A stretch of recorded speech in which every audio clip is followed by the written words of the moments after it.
እባላለሁ እና እንደ ጤና ራሳችንን እንደምንንከባከብ ትሪትመንት የሚባለው ለራሳችን እስከሆነ ድረስ ሁሉም ሰውነታችን ስንሞክረው ብዙ ሊነግረን ይችላል። ግን የሚሻለው በዚህ እጃችን ስናየው እነዚህ ይሻላል እና ይሄ እስማማለሁ ማለት ነው። እጃችን ይሄ አንደኛ ማለት ነው። ይሄ መውለድ ነው። ይሄ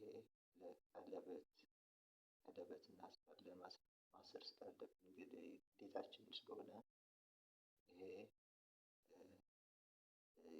ልጅነታችንን በደንብ አድርጎ ልንፈትሽበት እንችላለን ማለት ነው እና አመሰግናለሁ።